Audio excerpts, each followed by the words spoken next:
بسم الله الرحمن الرحيم الحمد لله رب العالمين وأفضل الصلوات وأتم التسليم على سيدنا محمد النبي الأمين وعلى آله وأصحابه أجمعين.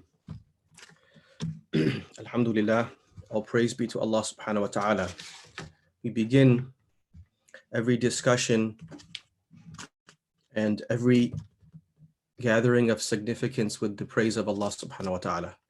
Truly, Allah subhanahu wa ta'ala is alone worthy of praise, and Allah subhanahu wa ta'ala is alone worthy of our worship.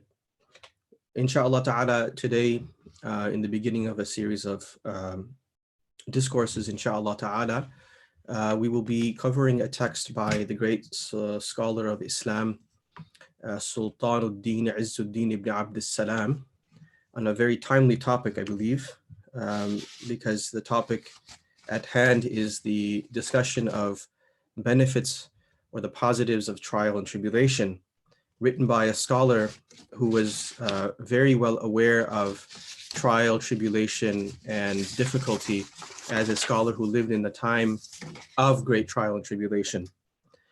Briefly, inshallah ta'ala, before we get into the topic, to give some background of the author and the reason for the selection of this small work. And really it is, rather than a book, we would call it a booklet at best, as this risala or this treatise is no longer than in modern type, maybe 15 pages, and in the old manuscript form, even just 2 pages. The book is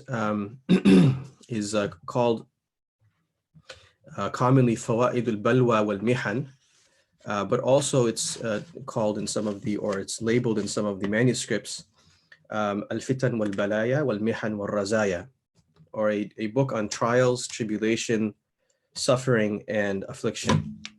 And it was written by a scholar of the 7th century of Islam, who was born actually in the year 577 Hijri, or 578 according to some scholars, and he passed away in the year 660 Hijri. And the scholar Izzuddin ibn Abd al-Salām, or Izzuddin Abdul Aziz ibn Abd al-Salām, was born in a time of great trial and tribulation.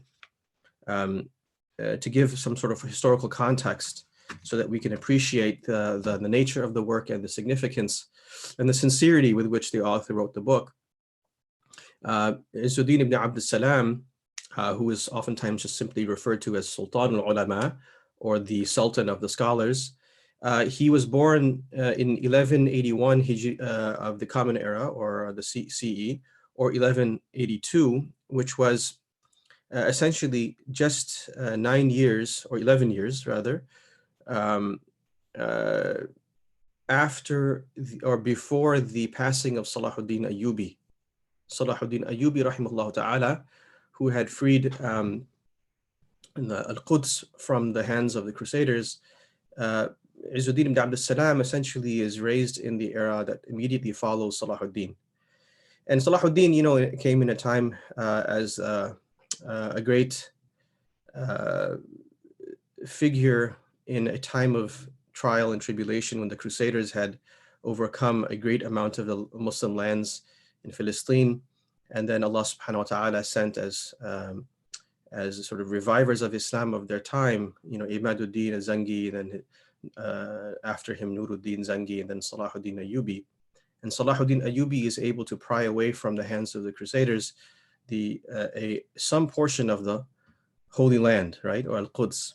However, the sons of Salahuddin Ayyubi, they squander the opportunity that was given to them by their father, Salahuddin, and they divided the Muslim nation, or the Ummah, into various principalities, one son taking Egypt, the other taking part of Sham. And Sultan al-Ulama, Izzuddin ibn Abd al-Salām, essentially is living in an era in which, despite the fact that there was a resurgence of Islam, there's also at the same time a great division or fragmentation still taking place, and a fear of incredible loss. And it's actually in this time that Izzuddin ibn Abd al-Salām, he raises his voice against this impending weakness and fragmentation and disorganization of the Muslim political community, and as a result has to undergo a great amount of personal sacrifice and trials.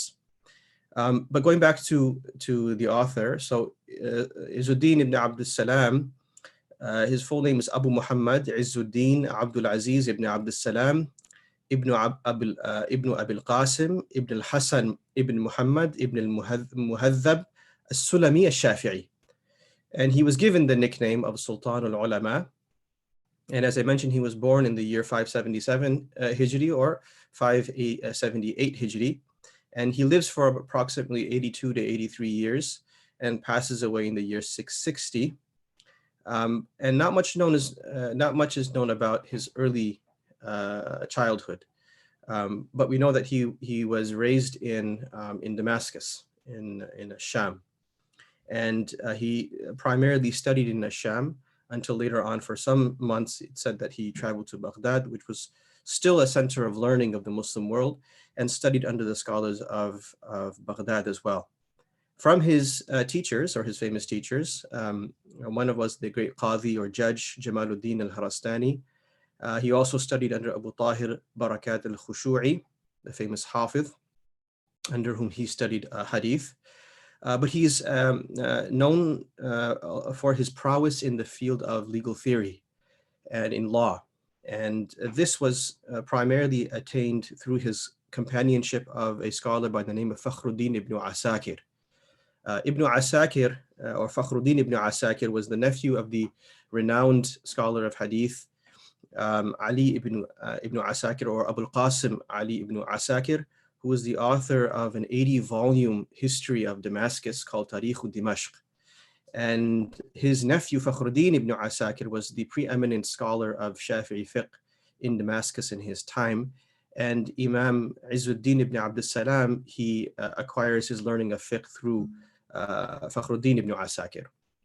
Similarly, he studies under another great Shafi'i scholar of law and legal theory, a scholar by the name of Saifuddin al-Amidi, who was well renowned for his proficiency in the field of usul al-fiqh, or the principles of law.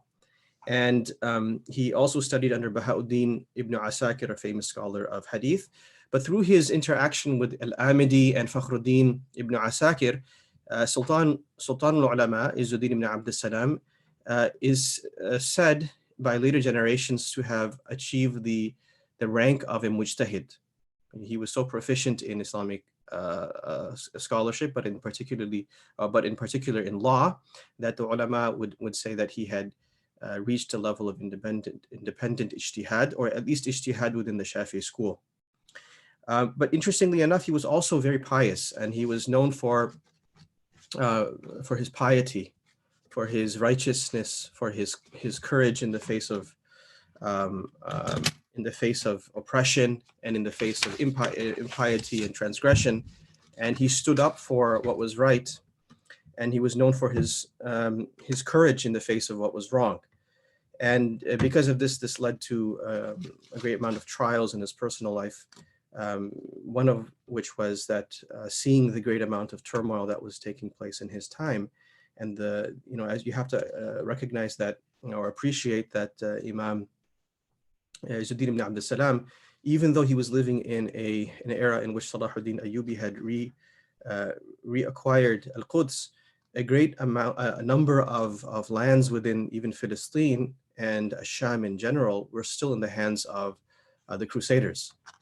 And during his time, a ruler by the name of Salih Ismail ibn Adl, he essentially capitulates a significant fortress of the Muslim world, a fortress by the name of Sadaf, to Theobald, and he gives it sort of as a compromise to the Crusaders, which is indication that the Crusaders still had a significant amount of military power and strength in the Holy Lands. Moreover, in Damascus itself, it said that during Imam Izzuddin's time, the Crusaders had free access to some of the major cities of the Muslim world, including Damascus. And crusaders would come into Damascus, purchase arms, and would walk freely through the streets. And they were given this access by the Muslim rulers who had fragmented to this point in his time.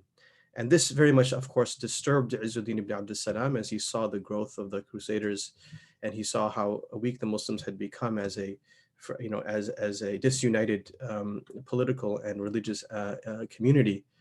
And so, as was custom in Izzuddin ibn Abd al-Salam's time, the scholars would praise or at least supplicate for the political leaders from the pulpit on the occasion of the Jummah khutbah. And so, because Izzuddin ibn Abd al-Salam objected to the capitulation of the fortress of Sadaf to the Crusaders, and this was during the Barons' Crusade, the Salih Ismail basically removed Izzuddin ibn Abd al-Salam from his position as a head lecturer in Damascus. He removed him from his position as the Khatib of the Umayyad Masjid, or the Grand Umayyad Masjid, which was a central masjid in Damascus at the time. And he essentially, he imprisoned him. And eventually, when he freed him from his imprisonment, Izzuddin ibn Abd al-Salam was forced to travel to Egypt and start his career anew. And when he went to Egypt, right, it's said that Izzuddin ibn Abd al-Salam, because of the fact that he did not himself capitulate in the face of political power, when he came to Egypt, he delivered a sermon and he addressed the ruler of Egypt and the entire army in front of him. And he demanded that all the evils that were taking place by the people, the soldiers and the politicians, and also just the general widespread, munkar, wrongdoing that was taking place, he demanded, he forcefully demanded that those transgressions be eradicated, such as the drinking of wine and other practices, innovations, reprehensible innovations in the faith. And subhanAllah, as a result of his courage and his bravery in the face of even the political might standing in front of the army, he made these demands. The demands were met, or at least attempted to be met. And he was later asked, Izzuddin ibn Abd al-Salam was asked, what gave you the courage to be able to address such a great power with such force and with such strength? So he said that I imagined, or I conceptualized at that time, the greatness of Allah subhanahu wa ta'ala. That at that time I did not have, in my mind, I wasn't thinking about the greatness of the political powers and the military strength of the army in front of me. I was thinking of the greatness of Allah subhanahu wa ta'ala. And when I thought about the greatness of Allah subhanahu wa ta'ala, I realized that the ruler of Egypt is but like a kitten, right? He is harmless in the face of the power of Allah subhanahu wa ta'ala. So Izzuddin ibn Abd al-Salam was known for his piety, for his righteousness, and he was known for his courage in the face of power. But he's also very much known for his proficiency in legal theory and as a scholar of the law. And oftentimes, as a result, individuals tend to, or even editors of his books, tend to perceive most of his writing as writings addressing the scholars alone, or the ivory tower scholarship, right? The academy, so to speak. The reality is that actually Izzuddin ibn Abd al-Salam was a fascinating writer, a polymath, a scholar of various sciences, an expert in many sciences.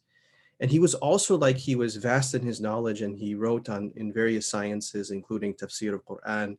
He wrote an abridgment of the Sahih of Imam Muslim. He wrote books on aqaid.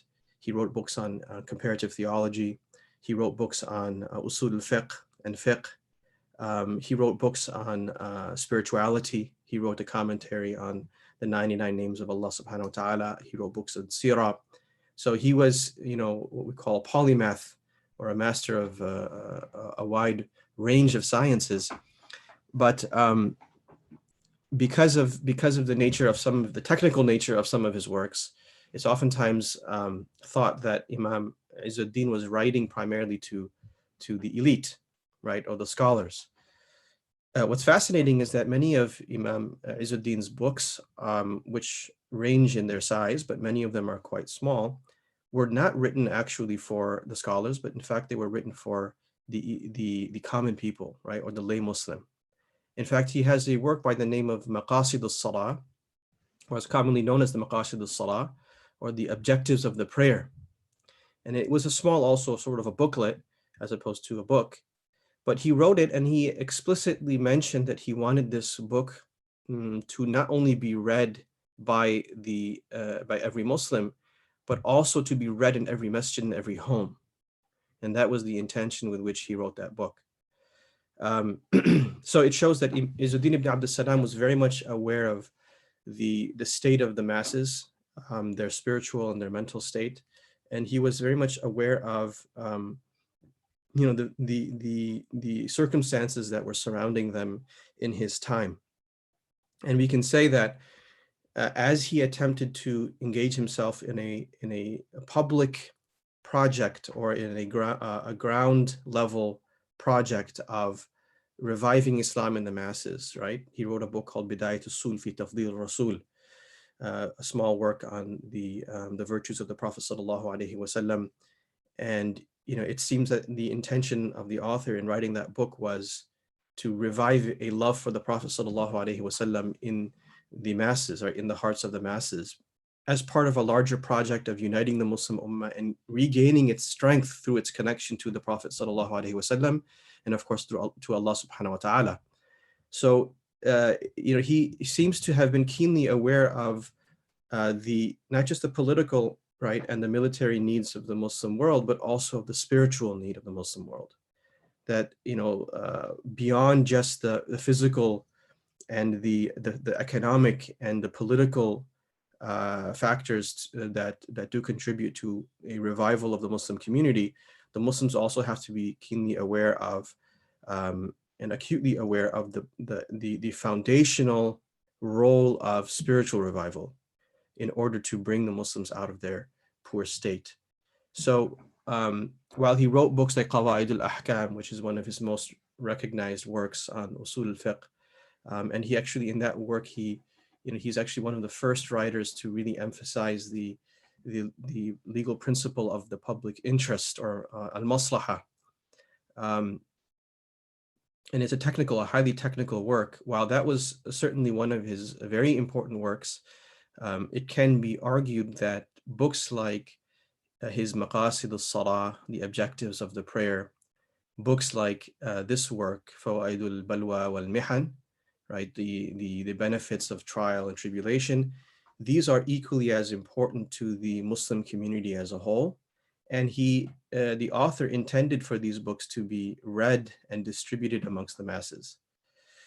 So, if we can appreciate the time in which Izzuddin ibn Abd al-Salam lived, and the need for a work to have been written which would be brief and succinct, concise, but at the same time directly address the needs of the people, we can understand and appreciate how timely this work is also for us in our time. We're facing at this very moment, a fear of widespread affliction, a widespread trial. And in our preparing for that trial, oftentimes we become overcome with anxiety and with fear, and we become overcome with the outward sort of causes of affliction. And we also become sort of overcome with the negatives of affliction, or especially in a time in which, we have easy access to means of communication that constantly remind us of how much people are being afflicted, and the negativity or the negative effects of affliction. I think we can also appreciate how deflating and how discouraging that much exposure to the negatives of affliction can be. So Sultan al-Ulama Izzuddin ibn Abd al-Salam, in writing this work, in which he enumerates, to summarize this particular work, Fawā'iḍ al-Balwā wal-Miḥan, he enumerates 17 positives or benefits of affliction and distress, 17 positives or benefits of trials, right, of suffering, his intention is not to deny the reality of trials, and his intention is not to deny the negatives of trial and tribulation, because certainly it goes without saying that a believer does not invite trials or tribulation. He does not invite difficulty upon himself. But he also, as a believer, recognizes that trials and tribulations are a reality of his existence, right? He recognizes and appreciates, as being a believer who acknowledges that our existence in this world is temporary, and that we are transitionary, or this entire dunya is a transitional space. He also, he appreciates that the ideal existence, the ideal living is not of this world. He is basically living in this world for a temporary period of time, and during that period of time, he's going to have to experience some suffering. And the question is not about whether he's going to suffer or not, and even how much is he going to suffer, because that's beyond our knowledge. The question is, how does he handle that suffering, or how does he approach that suffering? So to complete sort of the biographical part of this introduction to the work, some of the leading students of Izzuddin ibn Abd include the famous scholar of law and hadith, Ibn Daqiq al-Aid, as well as Shihabuddin al-Qarafi, Alauddin al-Baji, Sharafuddin al-Dimyati, and Ibn al-Munayyir. And from his famous works, he has a tafsir. He also has a book on the majaz of the Quran, or the metaphorical expressions and figurative expressions of the Quran. He has a book on al-Fawā'idd fi Mushkil al-Quran, a work on the explanation of the sort of more challenging ayat of the Quran to understand. He has, as I mentioned earlier, an abridgment of Sahih Muslim. He has a book on Aqidah, and then he has the Qawā'id al-Ahkam, which is probably his most recognized work, which is a work on usul al-fiqh, or the principles of Islamic law. And then he has a collection of fatawa, right, called al-Fatawa al-Misriya, which was essentially collected from his legal rulings that were given in Misr or in Egypt. And then he has, as I mentioned, a book called Sharhu Asma al-Husna, and Bidayat al-Sul fi Tafdil al-Rasul. Izzuddin ibn Abd al-Salām, as I mentioned, he lived primarily in Damascus, but because of the circumstances in Damascus at that time, and because of his removal from his position in Damascus, he eventually settles in Egypt. He comes to Egypt, he settles there. Many of his famous students were students of Izzuddin ibn Abd al-Salām when he was in Egypt. And then eventually Izzuddin passes away, or Sultan al-Ulama Izzuddin ibn Abd al-Salām, he passes away in the year 660 Hijri at the age of 82 or 83, according to the difference in his date of birth. So, which, by the way, corresponds to 1262 of the Common Era, or CE. So this is just a brief background as to Imam Izzuddin ibn Abd al-Salām as a personality, and also sort of the background of his life. It's also interesting in terms of his personal life that he is well known for his piety, and you can definitely observe that in his writings. He seems to be a very pious individual, very connected individual to Allah subhanahu wa ta'ala, and that piety does come out even in some of his more technical writings. It's said that he also shared the company of great pious scholars like Sheikh Abul Hasan al-Shadhili, the founder of the Shadhili order of Islamic spirituality, and that may have also contributed to his piety. But now moving on to the actual risala, or the treatise of Izzuddin Sultan al-Ulama. The editors of the book have said that when they read the book, it almost seemed as if when Imam Izzuddin was narrating these 17 virtues or benefits of trial and tribulation, It's as if he was writing this as a commentary on the ayah of Surah al-Baqarah, بعد أعوذ بالله من الشيطان الرجيم بسم الله الرحمن الرحيم عسى أن تكرهوا شيئا وهو خير لكم وعسى أن تحبوا شيئا وهو شر لكم والله يعلم وأنتم لا تعلمون. Right, a very fascinating ayah of the Quran in Surah al-Baqarah, ayah 216, in which Allah subhanahu wa ta'ala says that perhaps عسى أن تكرهوا شيئا وهو خير لكم. Perhaps you dislike or despise something that is good for you, and perhaps you love for yourself something that is evil for you. وهو شر لكم. Right, that you perceive something as good for yourself, but you actually don't realize that it was evil for you. And perhaps you find something, you perceive something as unfortunate, or as something as disliked, something as evil and a calamity, but in reality, behind the outer appearance of a calamity, there is a great good in it. And then Allah subhanahu wa ta'ala says in this ayah, وَاللَّهُ يَعْلَمُ وَأَنْتُمْ لَا تَعْلَمُونَ. And Allah knows and you do not know. Which is really humble reminder that, we don't know the future, and we don't know what lies ahead of us, and what is going to be the long-term or even short-term consequence of the affliction that we are suffering through. Only Allah knows. And it's important to recognize that any circumstance, right, or any event, or any even affliction, right, we don't know if it's good for us or bad for us. Losing a job, losing a relative, a physical ailment, even death. Only Allah subhanahu wa ta'ala knows in reality what long-term that is, and what value that affliction holds for your akhirah, for your eternal infinite life. And so Allah subhanahu wa ta'ala reminds us in this verse that perhaps there is something that you perceive to be good for yourself, but it's bad. And perhaps there's something that is outwardly bad, but in fact it is good. So Izzuddin ibn ʿAbd al-Salām, it seems as if in writing these 17 or enumerating these 17 benefits of affliction, he is commenting on this verse, not inviting or speaking about affliction only as a positive.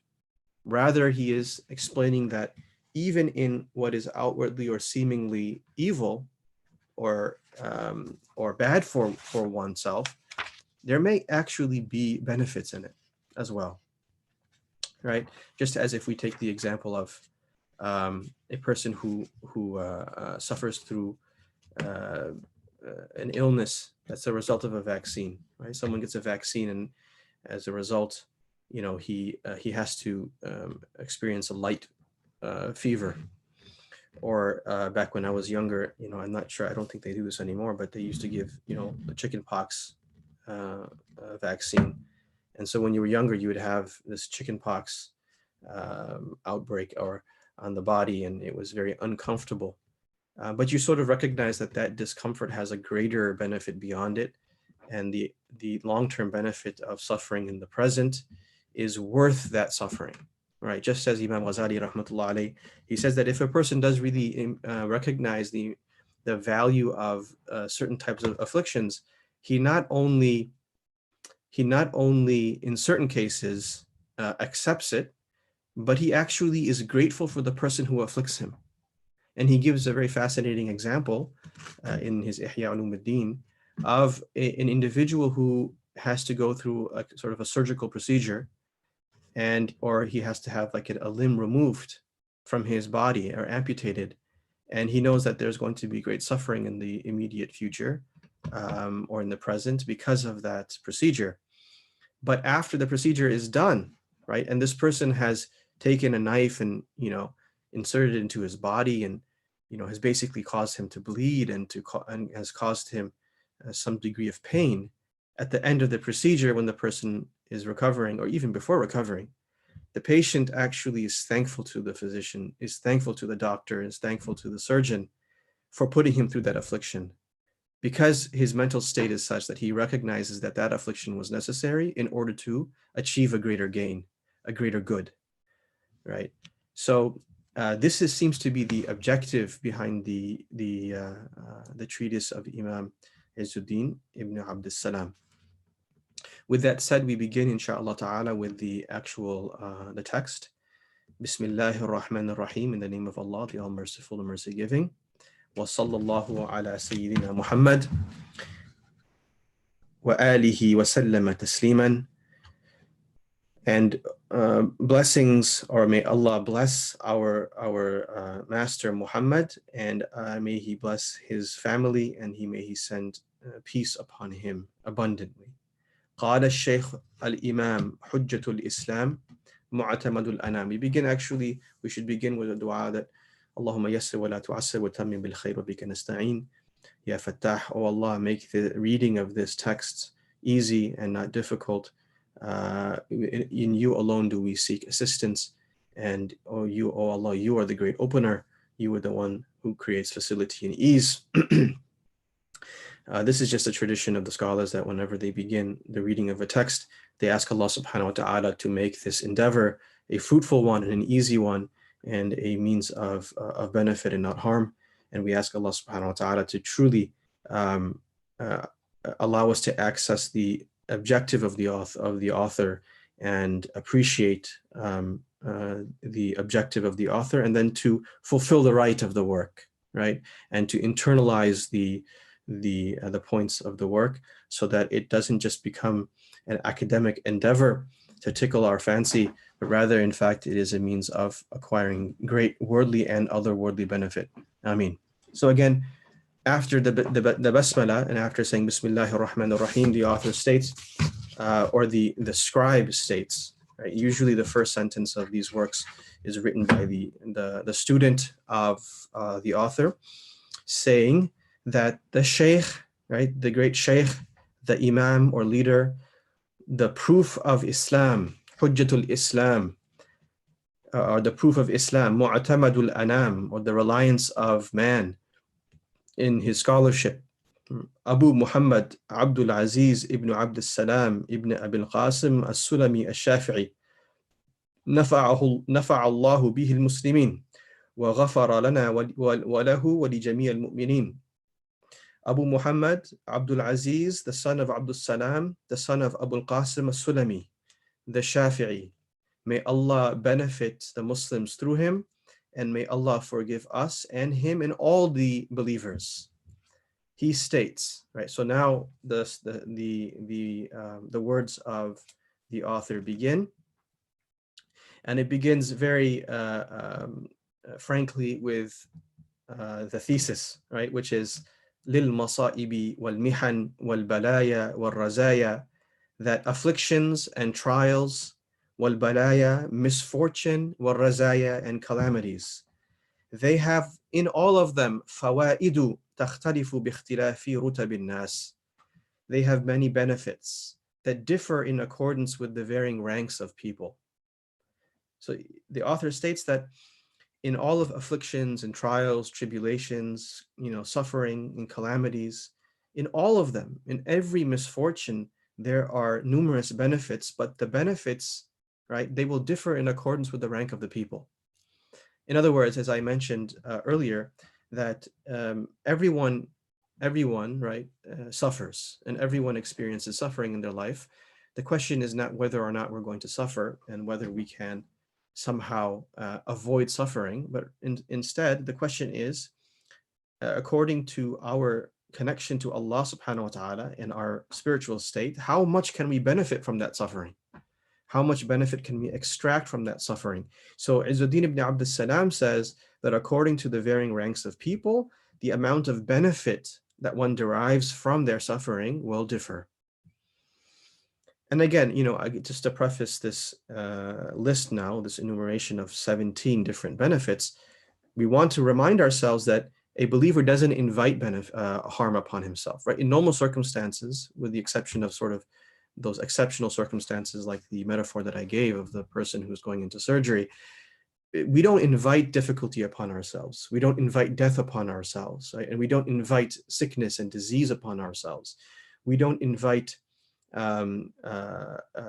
calamity upon ourselves, and we don't do the things that would facilitate calamity to befall us.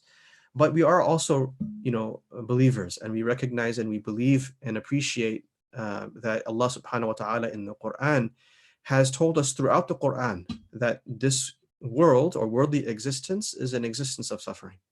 This world, nobody, as much as they don't want to suffer, can remove suffering from their life completely.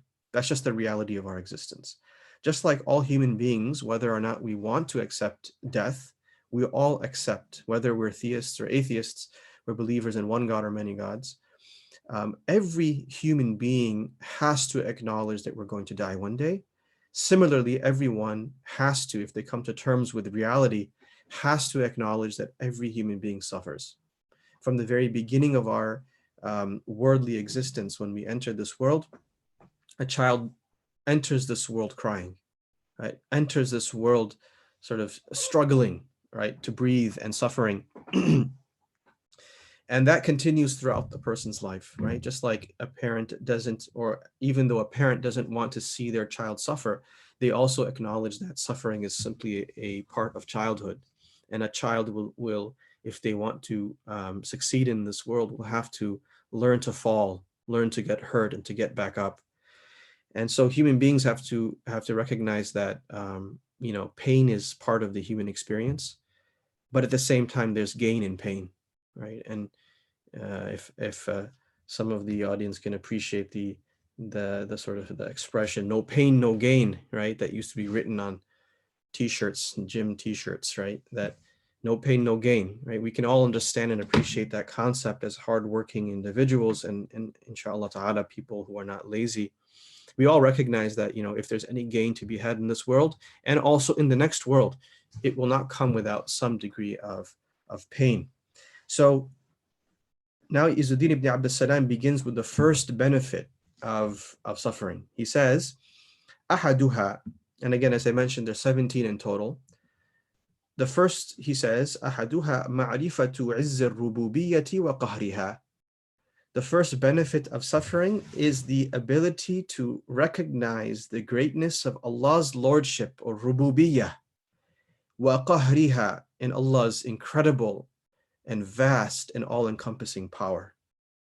So one of the things that affliction reminds us of, and if we sort of just think about the current affliction, the current worldwide pandemic that we are all directly or indirectly experiencing,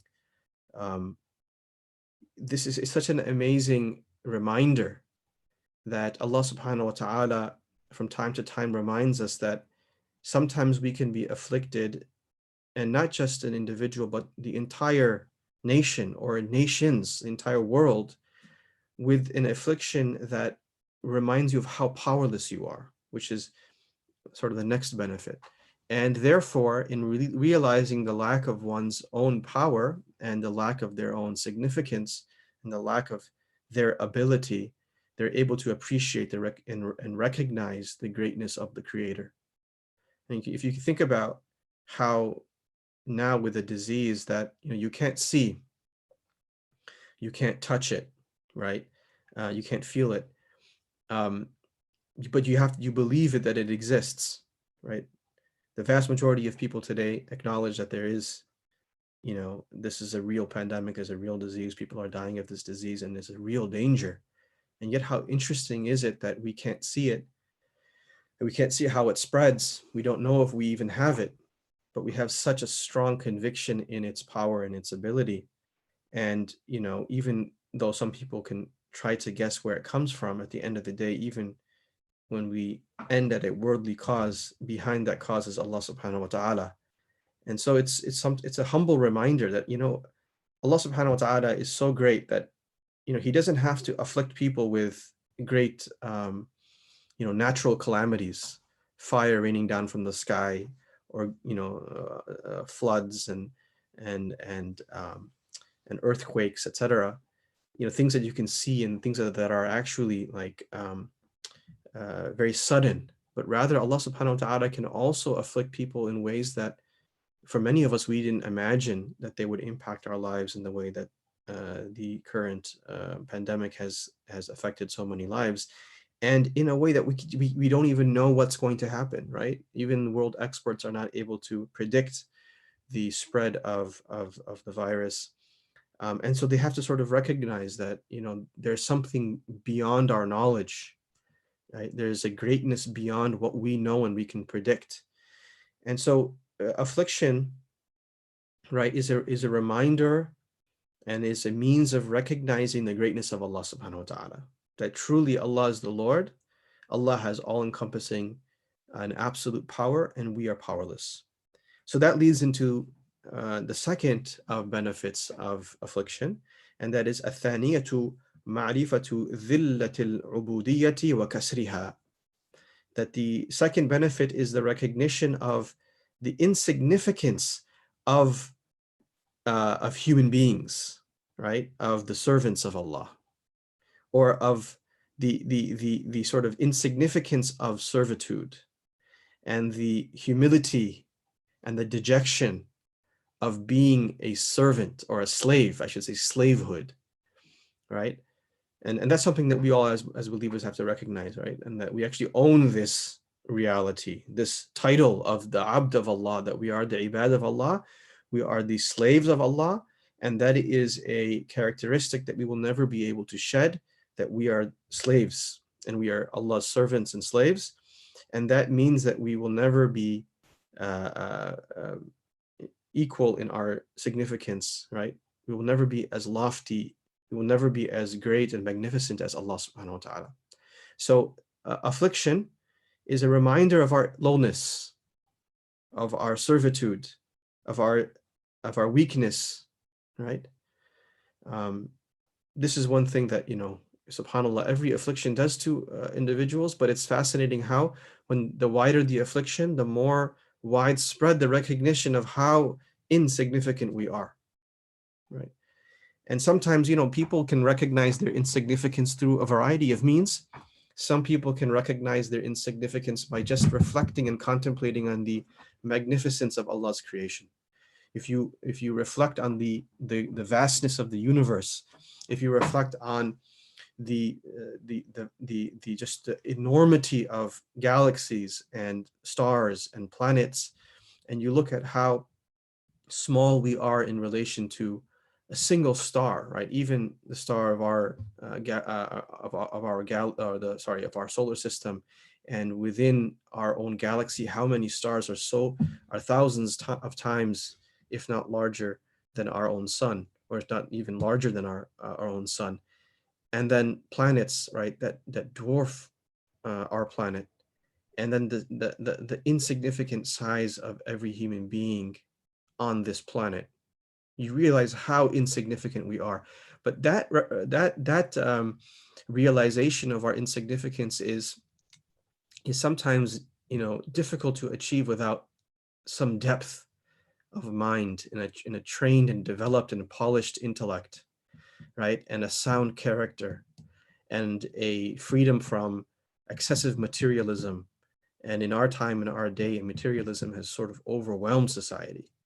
And so it's difficult to find individuals who will step back, like the Ashab al-Kahf, right? Like those young, the youth of the time of that time, when they, just left society, saw people indulging in frivolous activities and play, and they said to themselves that, look, this isn't right, right?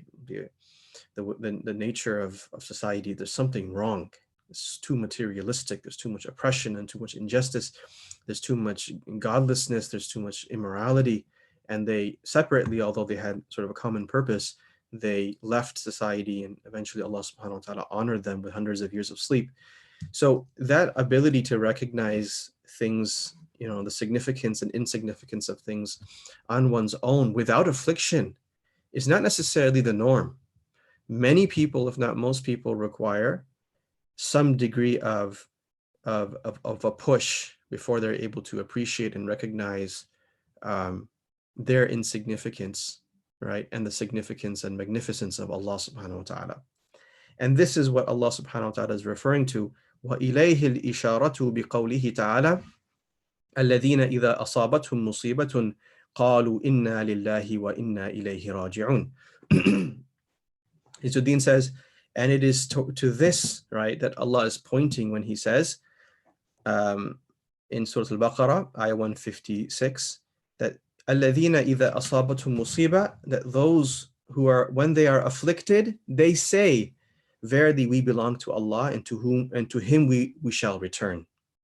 الَّذِينَ إِذَا أَصَابَتْهُمْ مُصِيبَةٌ, that when an affliction befalls them, right, when they are afflicted, they say what? What, as a response to the affliction, what do they say? Verily we are from Allah, we belong to Allah, and we're going to return to Allah. Right? So they're immediately able to recognize their insignificance, and then also therefore the significance of Allah subhanahu wa ta'ala, and that we are going to return to Allah. This is what Allah subhanahu wa ta'ala describes as a characteristic of the believers. وَاعْتَرَفُوا بِأَنَّهُمْ مِلْكُهُ وَعَبِيدُهُ, and then they recognize, who, these believers are able to recognize that they are but Allah's possessions, that Allah possesses them. They are in His subjects. وَعَبِيدُهُ, and they are His slaves. وَأَنَّهُمْ رَاجِعُونَ إِلَى حُكْمِهِ وَتَدْبِيرِهِ, and that verily they are going to return to Him for judgment, and they return to Allah and His planning. Meaning that everything eventually returns to Allah's judgment, Allah's planning. وَقَضَائِهِ وَتَقْدِيرِهِ, and Allah's decree and what Allah has predestined. لَا مَفَرَّ لَهُم مِّنْهُ, there is no running or fleeing from that, right, or from Allah. وَلَا مَحِيدَ لَهُمْ عَنْهُ, and there's no escape from what Allah has destined for us. This is really, subhanAllah, a fundamental tenet of Islam and a fundamental pillar of our theology, recognizing what is in our control and what is not in our control, and that ultimately everything is in Allah subhanahu wa ta'ala's control. There is no fleeing or escaping Allah's planning. There's no way of fleeing or escaping Allah's decree. And at the end of the day, everything, it belongs to Allah, and we're going to return to Allah.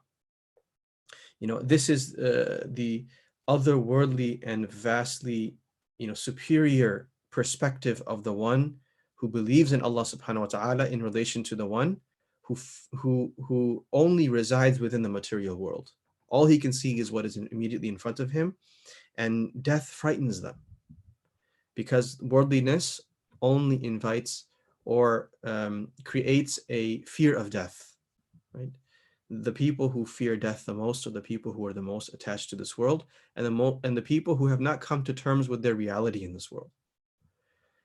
Right, like one famous director whose name I'm not going to use, but he said it in a funny way, although it's really scary if you think about it. This famous Hollywood director said that it's not that I fear death, it's just that I don't want to be there when it happens.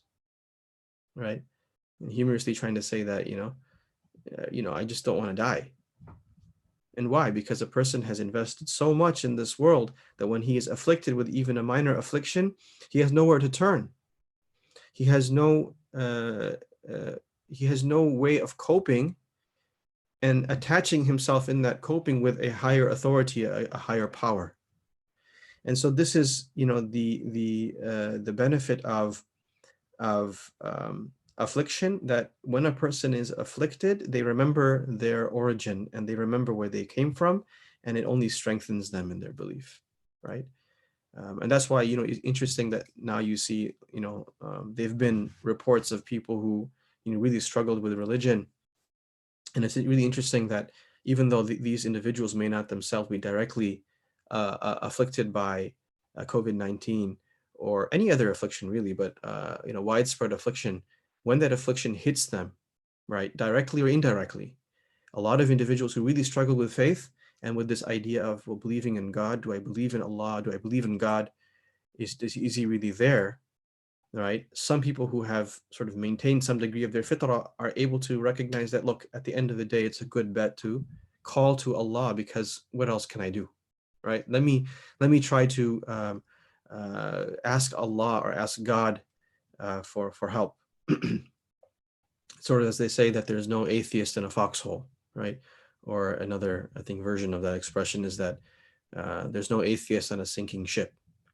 That, when a person is really like just in a foxhole, when he's, being bombarded left and right, and he is near death, and he doesn't know when the next, rocket or bomb is going to fall into his trench, or when a person's on a sinking ship and they're in a state of affliction to the point of impending doom or death, the impending death, we should say. And at that time, what happens?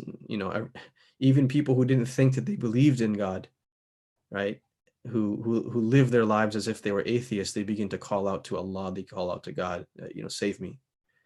And that's the reality, right? That when a person really sometimes is humbled by affliction, the reality comes out, and there's this inner acknowledgement. Even though a person was too arrogant to accept it, he was too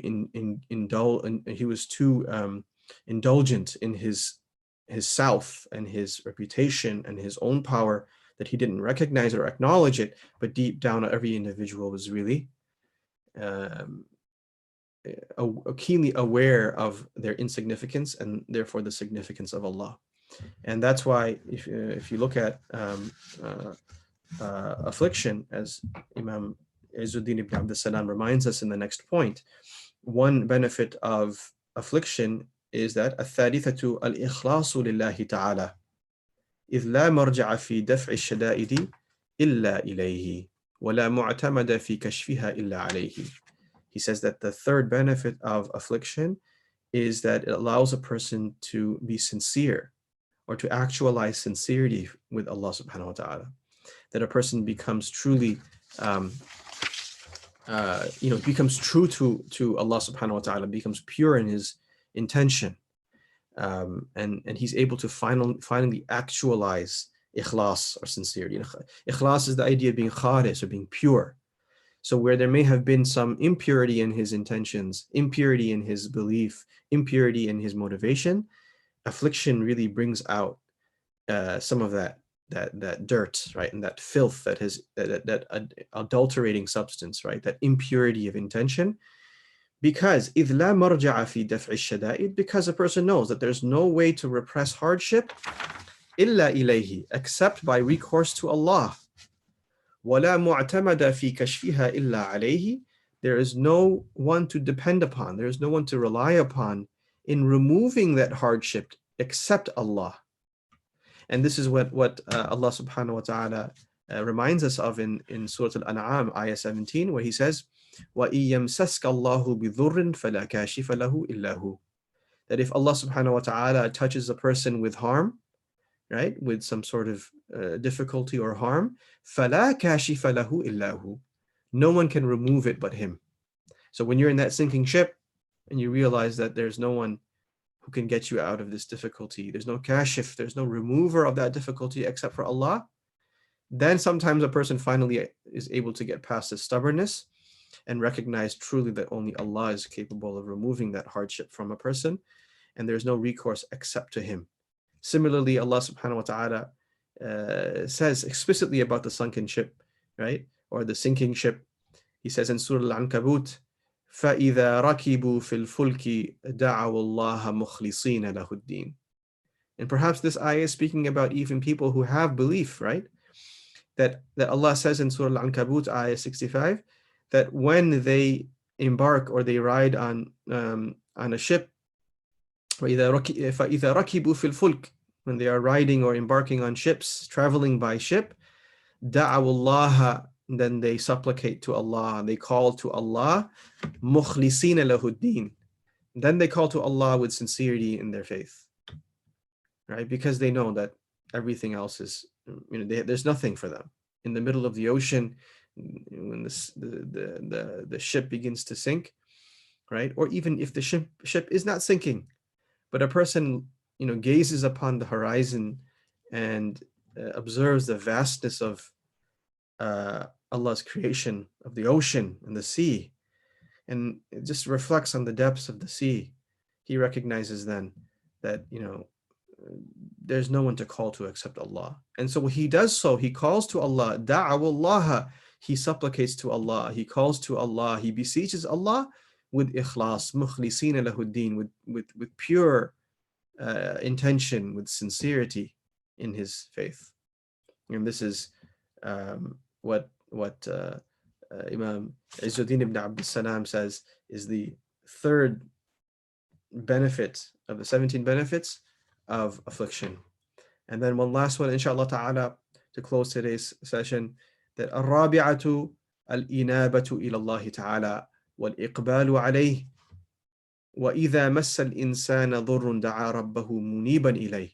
In Surah Al-Zumar, Ayah 8, Allah subhanahu wa ta'ala says that when man is touched by harm, he calls also to his Lord. So in the previous ayah in Surah Al-Ankabut, in Surah Al-An'am, actually, 2 ayahs previously, Imam Izzuddin ibn al-Salām mentions an ayah that when man is afflicted with harm or he is touched by harm, he recognizes that there is no one to remove that harm except Allah. In Surah Al-Zumar, Allah subhanahu wa ta'ala similarly says that when man is touched by harm, he calls to his Lord Muniban ilay. Muniban ilay means to turn your attention to someone quickly. Literally, it means to turn to something in haste. And usually inaba refers to this idea of like turning to Allah in penitence, turning to Allah with this submission to Him, and also recognition that there's nobody else to turn to. This is called the concept of inaba, or returning. So al-inaba ila Allah wal-iqbal alayh. People who never return to Allah, right? Because they never felt any need. They were so independent. They never directed their attention. Al-inabatu ila Allah ta'ala, afwan, he also says, wal-iqbalu alayh. And then they direct their attention to Allah alone. Because if a person is not afflicted, what happens? Oftentimes he feels like, well, I have the capacity to take care of things on my own. Why do I need to turn to anyone else? And the more capable a person is in this world, the more possibility that he actually fails to turn to Allah. He fails to rush back to Allah. Inaba is like literally to rush back to Allah subhanahu wa ta'ala. And he doesn't turn attention to Allah because he hasn't been afflicted. He hasn't been hit with some harm. He hasn't been touched by harm.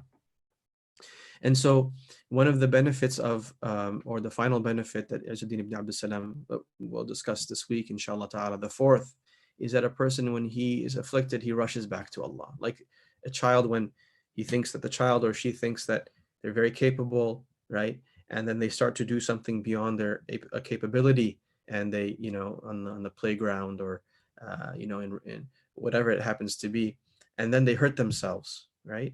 And then they rush back to their mother, or they rush back to their father, and crying to them and beseeching them for help, recognizing that, they had kind of submit to their weakness, right?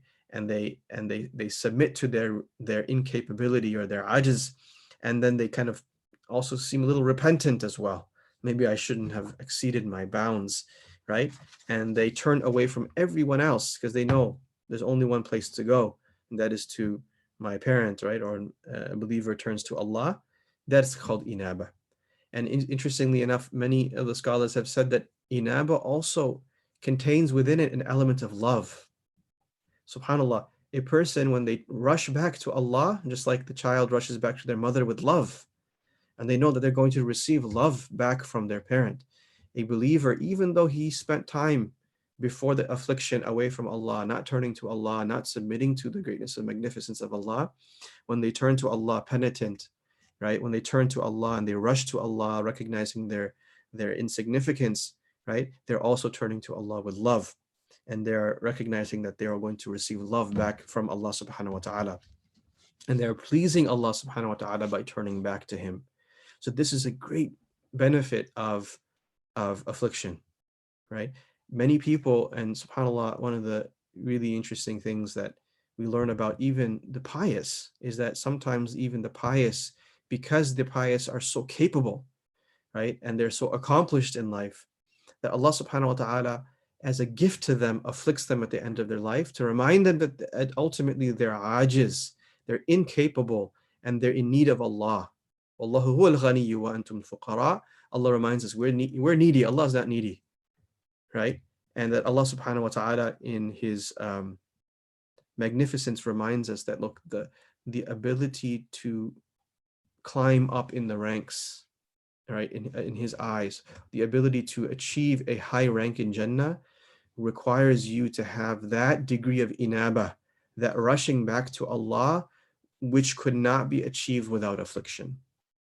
Some people, they've achieved a great status in the eyes of Allah through their worship, through their charity, through their performing many great acts, tirelessly working on with the poor, giving all of their wealth in the path of Allah, devoting their time and their energy.